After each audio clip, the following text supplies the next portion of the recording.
السلام عليكم ورحمة الله وبركاته. بسم الله الرحمن الرحيم. الحمد لله رب العالمين، والصلاة والسلام على أشرف الأنبياء والمرسلين سيدنا محمد وعلى آله وصحبه أجمعين. أما بعد، باب هل يكن أباه. عن شهر بن حوشب رحمه الله قال: خرجنا مع ابن عمر رضي الله عنه فقال له سالم: الصلاة يا أبا عبد الرحمن. Continuing with the chapters regarding the etiquettes of the parents, and in fact today this is the last chapter, last etiquette Imam Bukhari rahimahullah is bringing regarding the etiquettes of the parents. And then after this chapter, he will be moving on to another subject. This last adab, last etiquette regarding the parents in this chapter, Imam Bukhari rahimahullah is bringing here is: هل يكن أباه. Can a person call his father with his nickname? If you remember, the previous chapter was لا يسمي الرجل أباه, that a person should not call his father with his real name. That was against the adab. A person should not call his father with his real name. Just like the father calls his son with the name, the son should not be calling the father with his real name. So now the question comes, can you call your father with a nickname? Imam Bukhari rahimahullah brings two hadith in this chapter, and both of these hadith, he proves that calling one's father with a nickname, it's okay. It's not against the adab. It is on honor. It is a respect to call the father with a nickname. And then he brings two hadith in this chapter. The first one is Shahr bin Hawshab rahimahullah, a great tabi'i. He says that خرجنا مع ابن عمر رضي الله عنه. Once we went out with Abdullah bin Umar رضي الله عنه. So his son Salim rahimahullah said to his father, As-salah ya Aba Abdul Rahman. Time for prayer, O Abu Abdul Rahman. He called his father, Salim is calling his father, whose father was Abdullah bin Umar. He's calling his father with the word Aba Abdul Rahman. Abu Abdul Rahman was a nickname for Abdullah bin Umar. So in here, Imam Bukhari rahimahullah is proving that Salim, who was a great tabi'i, in fact, he is one of the greatest of tabi'in. He calls his father with a nickname, Abu Abdul Rahman, and this is permissible. Amazingly, scholars have mentioned here that out of the different children of Umar radiallahu anhu, Abdullah bin Umar was the most closest to Umar radiallahu anhu. Abdullah was the most closest to Umar radiallahu anhu. And from the children of Abdullah, Salim was the most closest to Abdullah radiallahu anhu. So this hadith is Salim is calling his father Abdullah with a nickname Abu Abdul Rahman, and the next hadith is that Abdullah is calling his father Umar radiallahu anhu with his nickname. The hadith is عن ابن عمر رضي الله عنه قال لكن أبو حفص عمر قضى. That once Umar radiallahu anhu, once there was some judgment that had to be made, some people came and wanted some ruling regarding some decision. So Abdullah bin Umar, he gave the ruling, he gave the judgment, and he said that Abu Hafs also gave this same judgment. Meaning, my father, instead of saying Umar, he used the word Abu Hafs. So using a nickname for the father is nothing wrong with this. And like I was mentioning, Umar radiallahu anhu, he was a very great Sahabi. Umar radiallahu anhu, Umar bin Khattab radiallahu anhu, second Khalifa, a very great Sahabi of Rasulullah sallallahu alaihi wasallam. His rank was one of the greatest. And his son Abdullah was most closest to his father, not just in the father had a great relation with his son, but even in their physical appearance, that Abdullah used to look like his father Umar radiallahu anhu, and Salim used to look like his father Abdullah radiallahu anhu. So they all were looking like each other, and at the same time they had great qualities of each other too. They used to have great similar type of relation when it comes to worldly things. Umar radiallahu anhu, we know so many incidents about him that he used to not keep anything of dunya with him. He was cut off from the dunyawi things. And just likewise, his son Abdullah bin Umar radiallahu anhu, he was also very zahid. He was also very cut off with the dunya. And Salim rahimahullah, Abdullah radiallahu anhu's son, he was also very zahid. He was very cut off from the dunya. There's an incident mentioned about Salim rahimahullah that once because he was a great tabi'i, a great scholar, he had a high level of respect in the eyes of the governors and the rulers. The Khalifa of that time, by the name of Khalifa Hisham bin Abdul Malik, who was the Khalifa, Amir al-Mu'mineen at that time, he once took Salim rahimahullah inside the Kaaba. This is the honor that can be only given by the kings, that I'll honor you, that I'll let you enter the Kaaba. He will get the door of the Kaaba open for that person. So Khalifa Hisham, he opened the door of the Kaaba for Salim rahimahullah. They both entered inside the Kaaba. And while they both are now sitting, Salim and the Khalifa Hisham, they both are inside the Kaaba. Khalifa Hisham, he asked Salim that, is there any need that you need, something that I can help you with? If there's anything that you need, you can let me know. Salim responds saying that, I'm sitting in the house of Allah inside the Kaaba. I feel ashamed to ask anyone besides Allah in this place. So I don't need anything from you. If I need it, I'll ask Allah, the owner of this house. So Khalifa Hisham stayed quiet.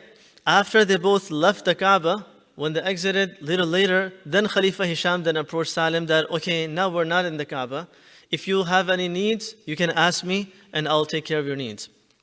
Salim said, which kind of needs will you fulfill of mine? Dunya needs, worldly needs, or the needs of akhirah? So Khalifa Hisham said, of course, anything from dunya, whatever you need, I'll help you, I'll give you. Salim rahimahullah said, out of all the dunya things, everything from the worldly things, I never asked from the worldly things from the owner of this world, from Allah. How can I ask someone that does not own this world? How can I ask him something of the world from a person who does not even own this world?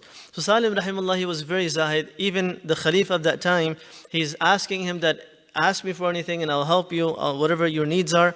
He would never take anything from this dunyawi things. He kept himself away from all the worldly material. So this was the chapter, last chapter in fact, regarding the etiquettes of the parents. The next chapter here is Wujubi Silat al-Rahim. And this is a very important chapter. One of the most important chapters, especially nowadays. People need it nowadays, and something that people don't consider to be part of the deen and part of Sharia. What is this chapter? Wujubi Silat al-Rahim. Joining the relationships. Previously we talked about etiquettes with the parents, the father and the mother. Now we're talking about beyond the father and the mother, other relatives. Joining relations from your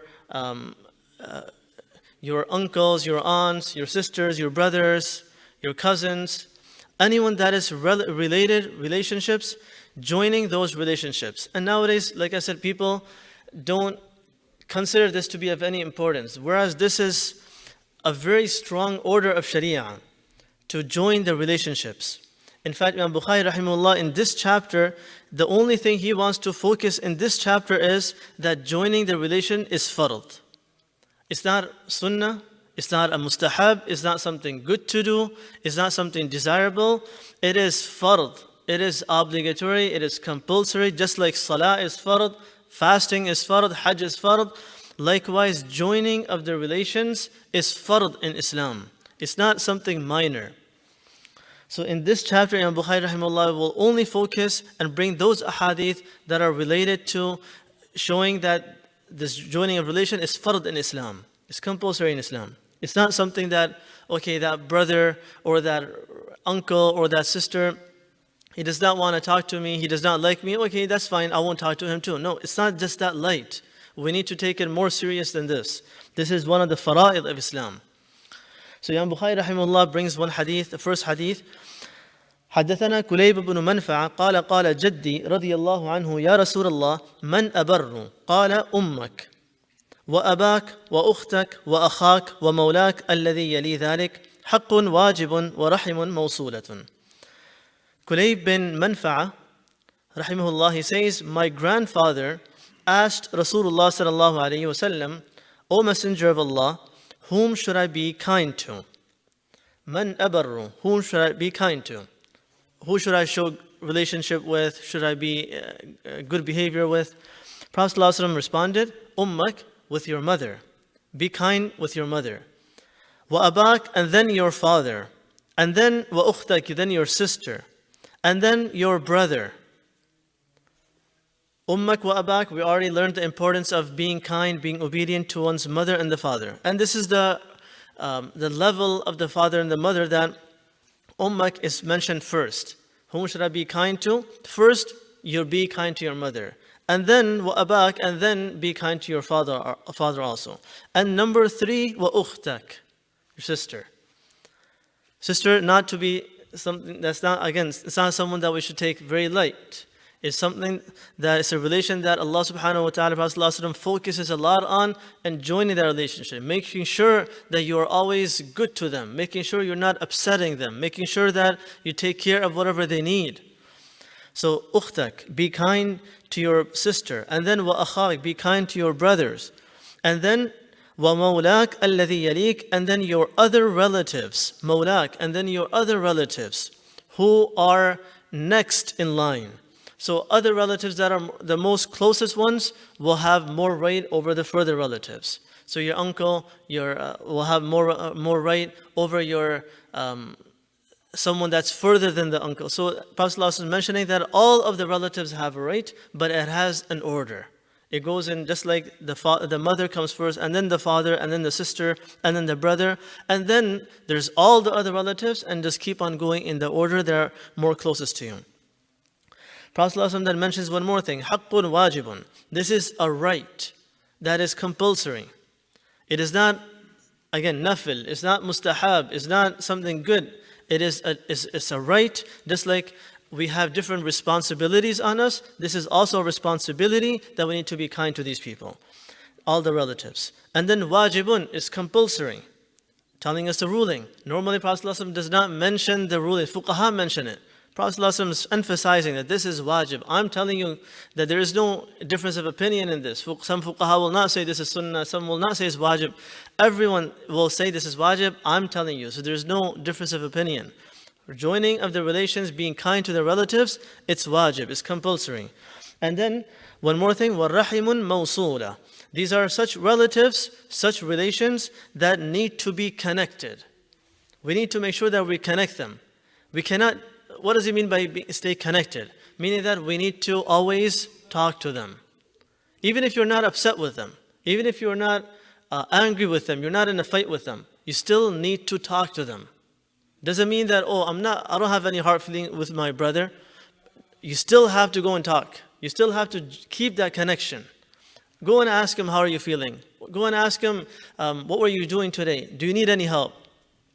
Where are you going? Do you want me to come with you? Do you need anything that I can do for you? So always keeping that connection.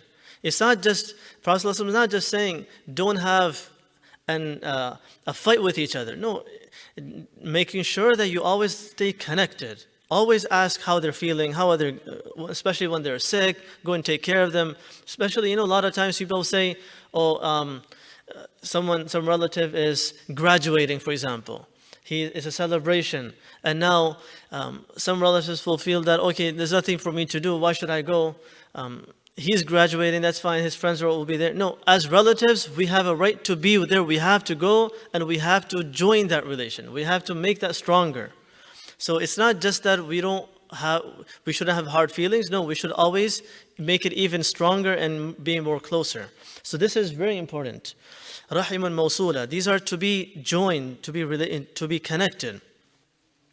And this is, of course, something that is very clearly mentioned. Nowadays, the situation we find, unfortunately, that people have hard feelings for their relatives. their uncles, or that he said this about me. Okay, that's fine. I'm not going to talk to him. I won't meet him. No, we need to finish off that hard feelings and have love for each other. We need to have this love and the good feelings in our heart for each other. We need to remove all the hard feelings. Next hadith is again showing us the importance of joining the relations. عن أبي هريرة رضي الله عنه قال لما نزلت هذه الآية وأنذر عشيرتك الأقربين قام النبي صلى الله عليه وسلم فنادى يا بني كعب بن لؤي أنقذوا أنفسكم من النار يا بني عبد مناف أنقذوا أنفسكم من النار يا بني هاشم أنقذوا أنفسكم من النار يا بني عبد المطلب أنقذوا أنفسكم من النار يا فاطمة بنت محمد أنقذي نفسك من النار فإني لا أملك لك من الله شيئا غير أن لكم رحما سأبلها ببلالها. Abu Hurairah radiallahu anhu says that when this ayah وَأَنذِرْ عَشِيرَتَكَ الْأَقْرَبِينَ was revealed, which means Allah subhanahu wa ta'ala is addressing Rasulullah sallallahu alayhi wa sallam, وَأَنذِرْ عَشِيرَتَكَ الْأَقْرَبِينَ, warn your relatives. Your relatives, warn them from the Jahannam, warn them from the punishment. Those who are kuffar, give them da'wah towards Islam, call them towards the deen. This ayah was revealed in Makkah Mukarramah. And then the detailed ahadith mentioned, the Prophet ﷺ went, we all know he went on top of the mountain of Safa. When we do Umrah, we go from Safa to Marwa. Prophet ﷺ went on top of Safa, which is a high mountain. Nowadays it's a short mountain, we can't even see it. It's just a small few steps. But it was a high mountain back in the days. So he stood on top of the mountain so he can see everyone, his voice can go further. And then he called all of his relatives. And then he's calling everyone, Ya Abdi Manaf, Ya Bani Ka'b. These are all his clan, his tribe. These are all from his different relatives, far relatives, close relatives. He's calling everyone, Ya Bani Ka'b bin Lu'ay. O Bani Ka'b bin Lu'ay. Anqidhu anfusakum min an-nar. Save yourselves from the hellfire. So when this ayah was revealed, that warn your relatives, take them away from the hellfire, scare them from the hellfire, take them towards Islam, invite them towards Islam. He started calling his relatives one by one. Ya Bani Ka'b, O Bani Ka'b bin Lu'ay, protect yourself, save yourself from the hellfire. And then, Ya Bani Abd Manaf, anqidhu anfusakum min an-nar. O children of Abd Manaf, you also protect yourself from the hellfire. Ya Bani Hashim, anqidhu anfusakum min an-nar. O Bani Hashim, you also protect yourself from the hellfire. Ya Bani Abdul Muttalib, and O children of Abdul Muttalib. Abdul Muttalib was his father, was his grandfather. So now he's addressing all his uncles. So very close relatives, direct uncles, the brothers and sisters of his father, aunts and uncles. O Bani Abdul Muttalib, O children of Abdul Muttalib, anqidhu anfusakum min an-nar. Protect yourselves from hellfire. And then, getting even closer, his own children, Ya Fatima bint Muhammad, O Fatima, the daughter of Muhammad, أنقذي نفسك من النار. You also protect yourself from the hellfire. فإني لا أملك لك من الله شيئا, because I will not be able to have any control. I will not have any control from Allah subhanahu wa ta'ala. On the day of judgment, I will not have any control. Allah subhanahu wa ta'ala will be the one who will judge everyone. So at that time, though you're related to me, close or far relatives, don't come to me to ask me for help. On that day, I will not be able to do anything. I will not have any control to do anything. غَيْرَ أَنَّ لَكُمْ رَحِمًا سَأَبُلُّهَا بِبِلَالِهَا, except that you do have an upper hand. You do have that relation with me, so I will سَأَبُلُّهَا بِبِلَالِهَا means, literally it means, I will make it wet with the wetness, with something that is wet, some cloth that is wet, some piece of tissue that is wet. I will make it wet with something that is wet, meaning that I will help you as much as I can, but it will be only a little. It will only be just making it wet. I will not be able to give you a lot. Now, the scholars have mentioned one objection here, one question they raise here, and that is, just before this, Rasulullah ﷺ said, "La amliku laki min Allah shay'an," that I will not have any control on the day of judgment. I will not be able to do anything for you. And then he says, you do have a relation with me, so I will do something for you. So there is some contradiction. First he's saying that I cannot do anything, and then he's saying I can do a little bit. Scholars have mentioned that what this means is that when it says La amliku laki min Allah shay'in, that I cannot do anything for you, this is while you remain on kufr. If you are kuffar, if you are non-Muslims, I will not be able to do anything for you. But if you do accept Islam, then I will be able to do something for you on the Day of Judgment. So they're both in different scenarios. This is why a lot of ahadith we find, Prophet ﷺ tells the Sahaba, tells his relatives that I cannot do anything for you. This means that if they were not in Islam, yes, if they accept Islam, and this is for everyone, this is a general rule for everyone, that can a person help out his own relatives on the Day of Qiyamah? Can you help out your own parents, your own relatives on the Day of Qiyamah or not? The answer is, if they are non-Muslims, no benefit. Ibrahim alayhi salatu wasalam, a great prophet of Allah, his father Azar was a non-Muslim idol worshipper. He will be, hadith mentions very clearly, that Azar will be made into an animal, into a lizard type of animal, and then Ibrahim alayhi salatu wasalam will kick his father into the hellfire. Because he did not accept Islam, the son cannot do any benefit to the father. But yes, if they do accept Islam, if the relatives are Muslims, one relative can help the other relative. So this is what this means. سَأَبُلُّهَا بِبِلَالِهَا, that I will help you a little, meaning that with this, of course, as long as you have Islam, I can do something for you. I may be able to ask Allah to make it light for you, make it easy for you.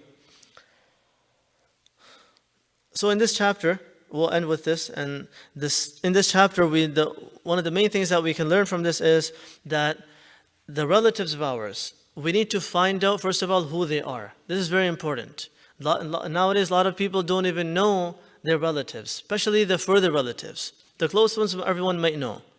The brothers, sisters, the uncles and aunts, grandmother, grandfather, we all know. But further than those, grandmother, sister, grandmother's sister's children, we might not know. Grandfather's cousins' children, we might not know. So these are relatives that we need to know so that we can join those relations. We need to go and connect those relationships. And what does it mean by connection? Like I mentioned, that we need to always follow up on them. Always follow up.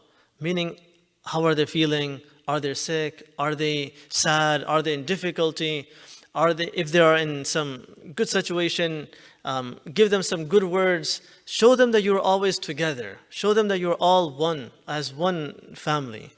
May Allah subhanahu wa ta'ala allow us to join our relations, and may Allah subhanahu wa ta'ala always protect us from breaking the relationships. Wa akhiru da'wana alhamdulillahi rabbil alameen.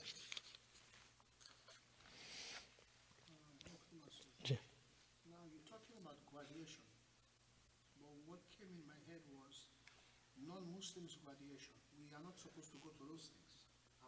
How are we supposed to go? Like graduation. Oh, of course, I mean, yeah, going to celebrating with the relatives means that, of course, if there is no other reason that's haram over there. Of course, if there is, for example, singing going on, and then there's no mahram, and then of course those will be the reason that we should not go, but we should look for another way to make up for that, so we don't keep that distance from the relatives too.